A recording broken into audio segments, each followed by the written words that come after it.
Olá, turma do 7º ano, sejam bem-vindos a mais uma semana de estudos, de ciências. Estamos na semana 17 e nessa semana a gente vai ver um pouquinho sobre as diferenças entre as células animais e vegetais, né? Então, nós vamos dar sequência ao nosso estudo sobre as células. Hoje a gente vai ver que as células animais e vegetais, apesar de serem do tipo eucariontes, né, elas não são exatamente iguais. Existem algumas diferenças entre essas células. É o que nós vamos aprender na aula de hoje, ok? Então vamos lá. As células animais e vegetais, elas têm muitas características em comum, né? As duas células são eucariontes, ou seja, elas têm material genético dentro do núcleo, né? Elas têm a membrana plasmática, citoplasma e também elas apresentam a maioria das organelas celulares iguais, tá? O que diferencia uma célula da outra é que na célula vegetal existem algumas estruturas que não são encontradas na célula animal, tá? E na célula animal existem estruturas também que não são encontradas na célula vegetal. Então, por exemplo, a maioria das organelas citoplasmáticas ou organelas celulares, como ribossomos, retículo endoplasmático, complexo de Golgi, mitocôndria, são encontradas nas duas células. Então, eu tenho essas estruturas na célula animal e na célula vegetal. Mas na célula vegetal, por exemplo, eu tenho 3 estruturas que eu não tenho na célula animal, que é a parede celular, que é uma estrutura que fica do lado de fora da membrana plasmática. Então, é como se fosse uma capa para a membrana plasmática, tá? Essa estrutura, ela tem a função de proteger e dar sustentação à célula vegetal.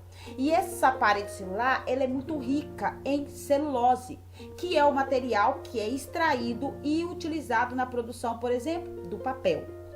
A célula vegetal, ela apresenta também cloroplastos, que são pequenas bolsas que armazenam a clorofila, que é o pigmento responsável por absorver a energia luminosa para que aconteça a fotossíntese, né? A fotossíntese é um processo que é feito pelas plantas. Então, só a célula vegetal tem clorofila.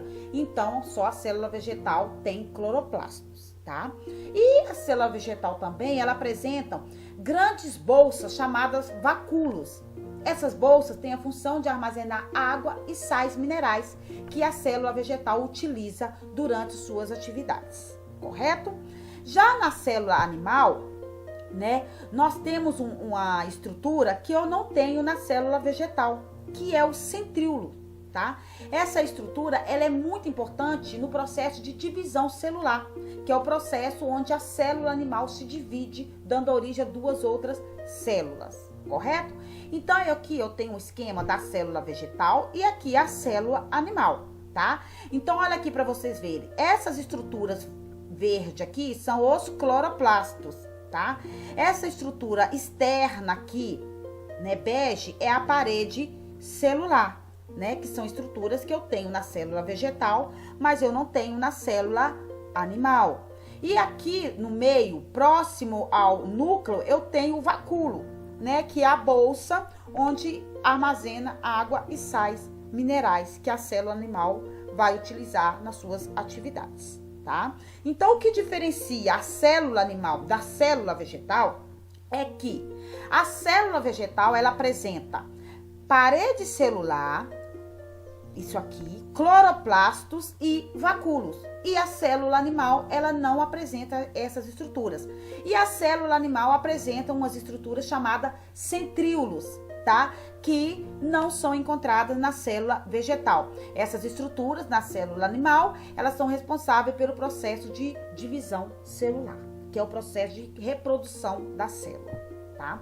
Aqui eu tenho um quadro que mostra um pouquinho, além de falar a função, né?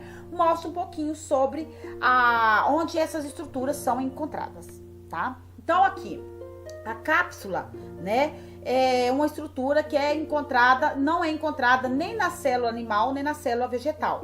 A parede celular, ela tem a função de suporte e proteção. Ela tá só na célula vegetal, na célula das plantas. A membrana plasmática controla a entrada e saída de substâncias. Ela é encontrada nas 2 células, tanto na animal quanto na vegetal. O citoplasma também é encontrado na célula vegetal e animal, né? É a parte que armazena os organelas. O núcleo, que é onde fica o material genético, também está presente nos dois tipos de células, tanto o vegetal quanto o animal. O nucleóide ou material genético, né, ele é uma estrutura exclusiva das células procarióticas, que a gente vai estudar mais para frente.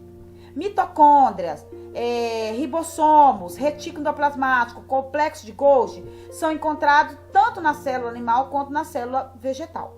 Já os cloroplastos, que têm a função, né, da fotossíntese, porque armazena a clorofila, que é o pigmento responsável por esse processo, está presente apenas na célula vegetal, porque as plantas que realizam esse processo. O vacúolo central, que é responsável por armazenar água e outras substâncias, como por exemplo sais minerais, estão presentes também na célula vegetal e não na célula animal. Já os lisossomas, né, eu acabei esquecendo de falar dele lá atrás, são estruturas que contêm enzimas digestivas, tá? Eles estão presentes só na célula animal, tá? Eles atuam no processo de digestão intracelular, que é o processo de digestão que ocorre dentro da célula, tá? E os centríolos, né, que eu já disse lá atrás, que estão presentes apenas nas células animais, que são estruturas que atuam no processo de divisão celular. Tá? Então, a célula vegetal e animal, apesar de terem muitas características em comuns, né, serem do mesmo tipo, né, são células eucarióticas, essas células, elas apresentam algumas diferenças, né? Ou seja, essas diferenças se dá pelo fato de que existem algumas estruturas que são encontradas só na célula vegetal, né, ou seja, na célula das plantas, e outras estruturas que só existem na célula animal. Ok? Então, essa é a nossa aula de hoje. Espero que vocês tenham compreendido o conteúdo. Mas se por acaso vocês não tiverem compreendido ou tiverem alguma dúvida, é só vocês chamarem lá no grupo do WhatsApp no nosso horário de atendimento, tá bom? Um grande abraço para vocês e até a próxima semana.